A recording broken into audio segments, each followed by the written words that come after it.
Dengan membawa beragam spanduk, puluhan sopir Trans Jabodetabek Perum Damri menggelar unjuk rasa di depan Gedung Dinas Tenaga Kerja Provinsi DKI Jakarta di kawasan Gambir, Jakarta pada Jumat pagi.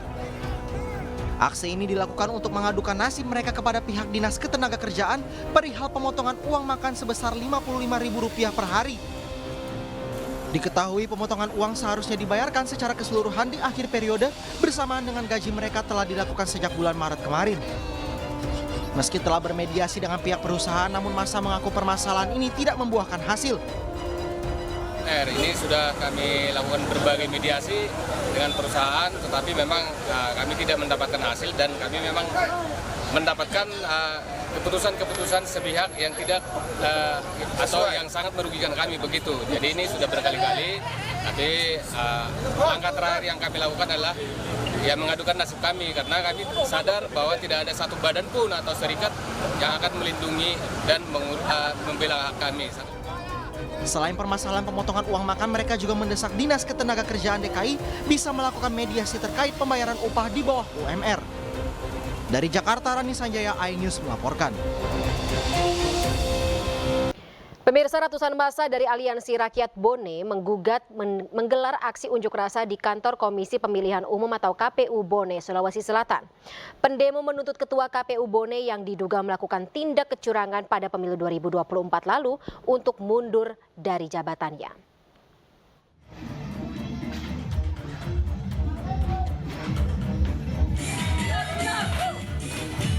Aksi ratusan massa yang tergabung dalam Aliansi Masyarakat Bone menggelar aksi demo di halaman kantor Komisi Pemilihan Umum KPU Bone, Jalan Salak, Kelurahan Macege, Kecamatan Tanete, Riatang Barat, Kabupaten Bone. Dalam aksinya, pendemo menuntut Ketua KPU Bone, Yusran Tajudin, untuk mundur dari jabatannya karena diduga melakukan tindak kecurangan di pelaksanaan pemilu 2024 lalu.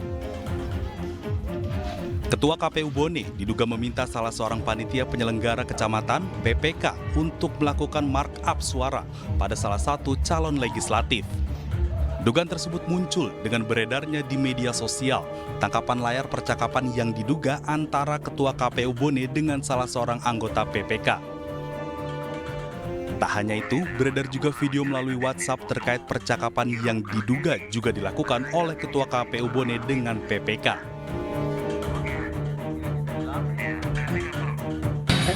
Dimulai aksi ini di 30 Mei 2024 sampai 13.00 sampai dipecatnya Yusran Ketua KPU Bone. Jadi itu yang menjadi tuntutan utama, Kak Dik? Kenapa? Itu yang menjadi tuntutan utama? Itu yang menjadi tuntutan utama. Dipecat Yusran Ketua KPU Bone sebagai Ketua KPU Bone. Dalam aksinya di kantor KPU Bone, ratusan pendemo ini juga membuka spanduk-spanduk yang terpasang, lalu membakarnya. Selain itu, pendemo juga menyegel dan mencoret kantor KPU. Dari Kabupaten Bone, Sulawesi Selatan, Bulan Sri Indra Maya, iNews melaporkan. Kita ke informasi lainnya, pemirsa. Kuasa hukum Peggy Setiawan membagikan momen perjalanan bersama teman-teman Peggy Setiawan untuk memenuhi panggilan Polda Jawa Barat. Mereka menempuh perjalanan dari Cirebon ke Bandung selama kurang lebih 2 jam. Setiawan, teman-teman kerjanya yang hari ini mau memenuhi panggilan penyidik Polda Jawa Barat. Ini sedang di tol menuju Polda Jawa Barat. Nah, ini di tengah ada Ibnu. Ya, Ibnu. Ya, ini di samping sini. Selain 3 teman Peggy, Ibu Peggy juga datang ke Mapolda Jawa Barat pada Jumat sore hari ini. Ibu Peggy datang ditemani kuasa hukumnya. Ibu Peggy Kartini tiba sekitar pukul 15 sore bersama 3 teman Peggy, yakni Suparman, Suharsono, dan Ibnu. Ketiga teman Peggy ini merupakan rekan kerja Peggy. Hingga malam ini, baik ibu dan ketiga teman Peggy belum keluar dari dalam ruangan Mapolda Jawa Barat.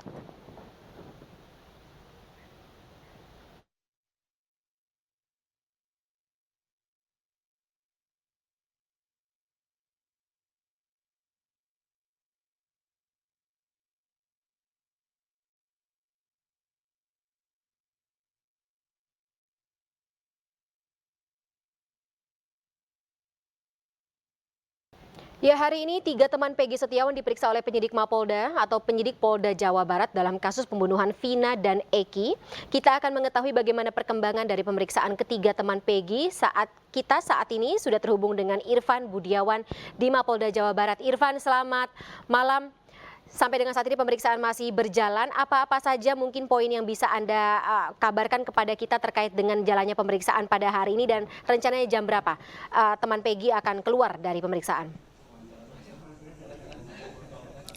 Ya, selamat malam Fani dan juga pemirsa. Betul sekali, pemeriksaan ketiga saksi rekan dari Peggy Setiawan saat ini masih berlangsung atau kurang lebih sekira 4 jam 30 menit masih terus berproses dan hingga malam hari ini belum selesai dilakukan oleh penyidik dari Ditreskrimum Polda Jawa Barat, di mana ketiga saksi yaitu Suharsono alias Bondol, lalu juga Ibnu dan juga Suparman datang sekira pukul 16:50 waktu Indonesia Barat dan masuk ke dalam gedung di Reskrimum Polda Jawa Barat sekira pukul 16 waktu Indonesia Barat, juga didampingi oleh kuasa hukum. Selain itu juga hadir ada Ibu Peggy yaitu Ibu Kartini yang berencana untuk menjenguk Peggy, namun karena sehubungan dengan jadwal besuk yaitu hanya hari Selasa dan hari Kamis, maka Ibu Peggy batal untuk menjenguk Peggy sendiri dan bergabung dengan kuasa hukum beserta ketiga saksi di dalam gedung Ditreskrimum Polda Jawa Barat.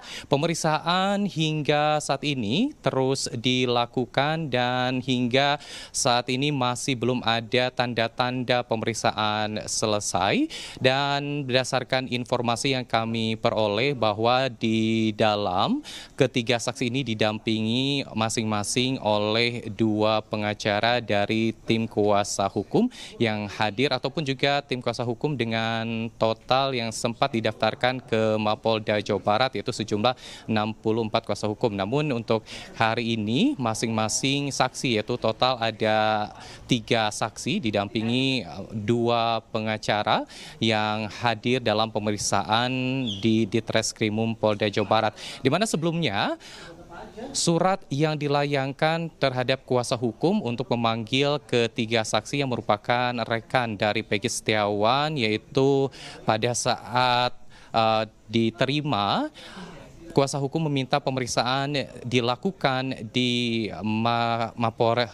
Mapolsekta Cirebon Kota, namun karena memang berdasarkan permintaan juga dari tim penyidik, akhirnya pemeriksaan dilakukan di Mapolda Jawa Barat.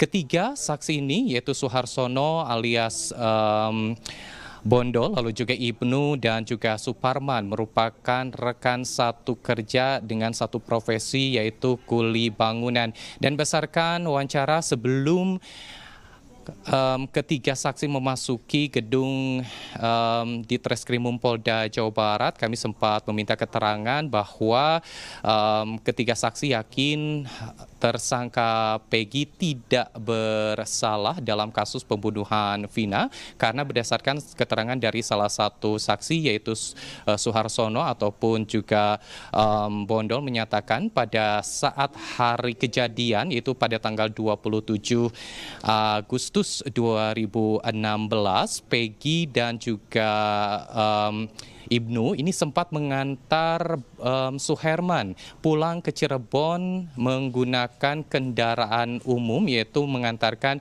ke Terminal Lewi Panjang. Sementara itu Suherman juga sempat melihat pada malam hari pada saat terbangun melihat Peggy sedang tertidur di sampingnya, sehingga juga dipastikan berdasarkan informasi dari ketiga saksi tersebut Peggy tidak berada di lokasi kejadian ataupun juga berada di Jembatan Talun pada saat kejadian pembunuhan Vina dan juga Eki yang terjadi pada 27 Agustus 2016. Tadi kami juga sempat mempertanyakan terkait juga apa saja yang disiapkan, apakah membawa bukti lainnya, tidak hanya keterangan dari ketiga saksi, namun tadi disampaikan oleh kuasa hukum yaitu Tony RM bahwa untuk hari ini hanya keterangan dari ketiga saksi saja yang akan disampaikan ataupun juga menjawab berbagai pertanyaan dari tim penyidik. Selain itu juga pada siang hari tadi pemirsa sekira pukul 13.50 waktu Indonesia Barat hadir pula ayah Peggy yakni Ridwan Setiawan yang juga didampingi oleh kuasa hukum.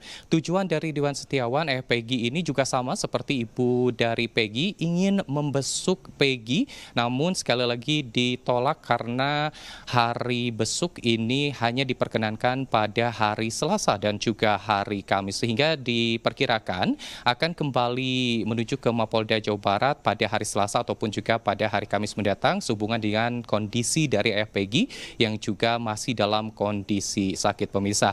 Dan hingga saat ini seperti yang Anda lihat di belakang saya juga belum ada tanda-tanda keluarnya rombongan dari tim kuasa hukum dan juga ketiga saksi rekan dari Peggy yang akan menguatkan keterangan terkait keberadaan Peggy pada hari kejadian pembunuhan Vina dan juga Eki. Kita kembali ke Fani di studio.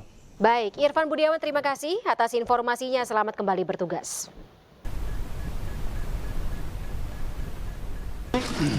Orang tuanya ada ini.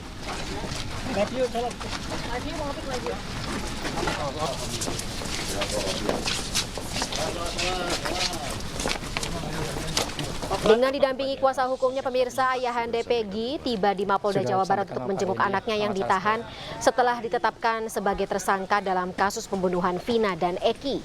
Rudi Irawan mengaku belum pernah bertemu dengan anaknya setelah ditangkap dan ditetapkan sebagai tersangka. Rudi menyatakan ia memiliki bukti-bukti yang menguatkan keberadaan anaknya di Bandung pada saat pembunuhan Vina dan Eki berlangsung.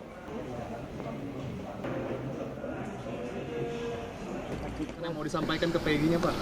Sementara belum. Kita setelah nanti apakah kita bisa bertemu dengan anaknya, kebetulan kita dengan tim juga ya. Nah, jadi saya dari kantor hukum Dendi Rukmantika selaku kuasa hukum daripada ayahnya PS memohon nanti izin kepada penyidik untuk bertemu dengan anaknya. Sementara pesan-pesan belum ada, nanti kita pengen lihat dulu ke dalam. Komunikasi belum dilakukan, Pak? Belum ada komunikasi, cuma kita mau langsung datang aja menemui beliau. Pak Rudi, apa yang dibawa Pak untuk Peggy, Pak? Ya, sama bukti-bukti. Buka aja, nggak apa-apa. Bukti apa ya? Bukti apa Ya, Pak? ya nanti Bapak yang nerangin. Oke, baik. Dan terkait juga rencana pemeriksaan temannya dari Peggy ini apa mengetahui juga nih, Pak? Ketahui semua, semuanya tahu semua. Iya. Hari ini ya Pak? Iya. Maaf, kalau terkait pemeriksaannya teman-temannya PS, beda tim kuasa. Ya. Pak Rudi, selain bukti-bukti ada makanan atau apa yang dibawa, Pak? Nggak ada. Nggak ada. Tidak ada. Bukti aja berarti, Pak? Iya. Sama sekali belum ada ngobrol sama Peggy? Belum ada sama sekali, semenjak penangkapan sampai sekarang belum pernah ngobrol. Kabar terakhir juga nggak tahu, Pak? Nggak tahu, iya posisi nggak tahu. Terakhir kapan Pak bertemu? Waktu sebelum penangkapan, Kapan tuh Pak? Lebih tepatnya? waktu Ingat nggak? hari Senin tanggalnya lupa. Di mana, Pak, ketemunya? Di kontrakan, masih di kontrakan. Karena dia ada panggilan kerja, baru dia masuk kerja, berangkatlah kerja. Pak Rudi, salah satu buktinya apa aja, Pak, yang dibawa, Pak? Nggak nanti. Dan nanti Bapak yang bisa. Oke, sementara Setelah aja nanti ya. Oke, ya. Sementara kita mau izin dulu, Nanti mau boleh, Pak, karena boleh. Pak, kita wawancara. Oke, nanti setelah ini ya kita mau izin dulu, mau nengok dulu orang tuanya ada ini.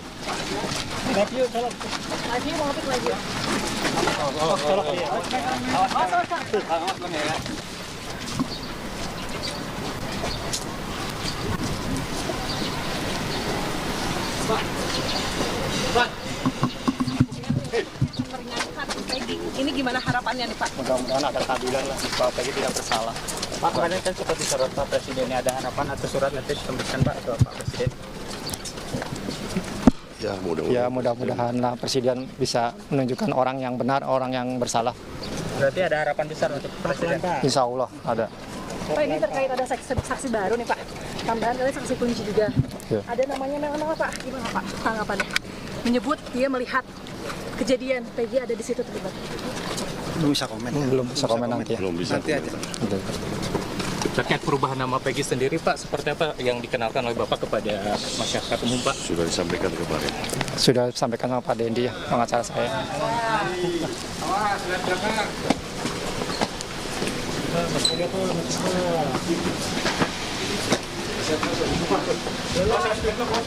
Untuk mendalami perkembangan kasus pembunuhan Vina dan Eki, Komisioner Komnas HAM mendatangi Direktorat Reserse Kriminal Umum Polda Jawa Barat untuk memeriksa sejumlah saksi.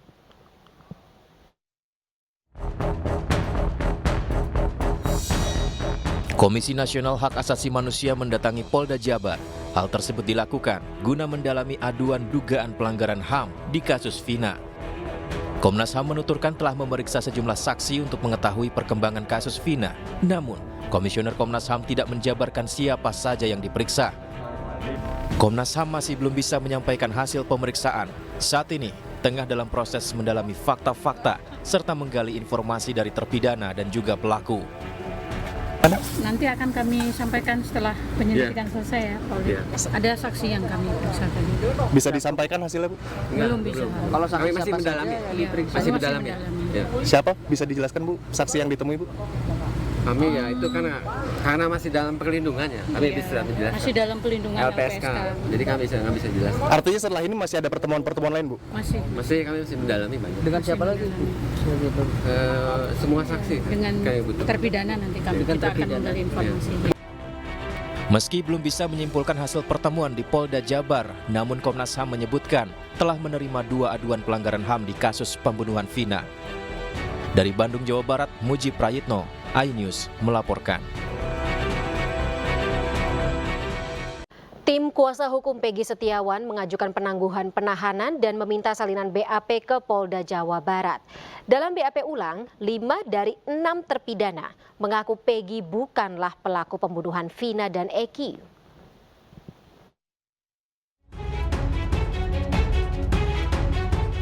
Penangkapan Peggy Setiawan menimbulkan banyak reaksi. Pihak kepolisian memposisikan Peggy sebagai pelaku sekaligus otak pembunuhan Vina dan Eki. Namun sejumlah pihak menilai banyak kejanggalan dalam penetapan Peggy sebagai tersangka. Salah satu kejanggalan adalah ciri-ciri Peggy Setiawan yang jauh berbeda dengan DPO. Sejumlah saksi juga memastikan Peggy berada di Bandung dan bekerja sebagai buruh bangunan saat kejadian pembunuhan Vina dan Eki 27 Agustus 2016. Dalam BAP ulang, 5 dari 6 terpidana juga mengaku Peggy bukanlah pelaku yang dimaksud. Kamis sore kemarin, tim kuasa hukum Peggy Setiawan mendatangi Polda Jabar. Mereka mengajukan penangguhan penanganan Peggy sekaligus meminta salinan BAP para terpidana. Agenda hari ini kita tetap mengajukan penangguhan penahanan kepada pihak kepolisian, serta kita meminta salinan BAP. Nah, yang 2 hal ini yang saya sebutkan di belakang itu lagi diproses. Jadi baik penangguhan penahanan maupun salinan BAP itu masih diproses. Ya, di Indonesia ini kita yakini bahwa nama Peggy Setiawan itu bukan 1 orang. Itu saja, ya. Di Indonesia ini kita yakini nama Peggy Setiawan itu bukan 1 orang. Di Jawa Barat saja mungkin bisa puluhan atau ratusan orang. Kan itu keyakinan kami. Meski banyak kejanggalan, polisi tetap bersikeras menjadikan Peggy sebagai tersangka dan menahan Peggy di Mapolda Jawa Barat. Bahkan 2 DPO lain dihilangkan karena dianggap fiktif. Dari Bandung, Jawa Barat, Muji Prayitno, iNews melaporkan.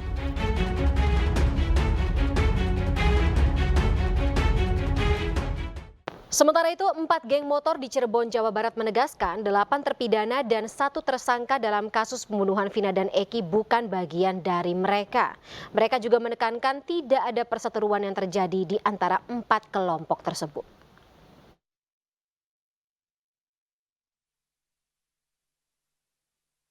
Kasus pembunuhan sejoli Vina dan Eki pada 2016 silam disebut terjadi karena ada pertikaian antara anggota geng motor di Cirebon, Jawa Barat. Sekelompok geng motor disebut bertindak brutal dengan menganiaya, memperkosa, dan membunuh korban. Namun, 4 geng motor di Cirebon, Jawa Barat, yaitu XTC, Moonraker, Connect, dan GBR, menegaskan 8 terpidana dan 1 tersangka dalam kasus pembunuhan Vina dan Eki bukan bagian dari mereka. termasuk Peggy Setiawan. Sementara salah satu korban, Eki, yang merupakan kekasih Vina, adalah anggota kelompok XTC Cirebon. Juga bukan? Kebetulan emang Eki anggota XTC Cirebon, kebetulannya beliau almarhum tim 04 Sumber. Sebagai apa Eki itu kok? Anggota biasa. Termasuk Vina? Kalau Vina saya kurang tahu juga sih. Mungkin dia bisa disebut pacarnya Eki sih. Cuman kalau untuk anggota ataupun ya mungkin lebih jauhnya simpatisan lah. Kalau pelaku kenal nggak? Ada yang kenal? Sampai saat ini saya nggak ada yang kenal sama sekali. Berarti bukan anggota? Bukan. Pegang motor juga? Dari keseluruhan 8 pelaku yang ada mungkin XTC nggak ada yang mengenal, atau GBR pun nggak ada yang mengenal, Monreker nggak ada yang mengenal, Konak pun sama nggak ada yang mengenal. Para anggota geng motor ini juga menegaskan tidak ada konflik yang terjadi di antara sejumlah geng motor di Cirebon. Mereka berharap polisi segera menuntaskan kasus ini secara adil, transparan, dan profesional. Dari Cirebon, Jawa Barat, Miftahudin, iNews melaporkan.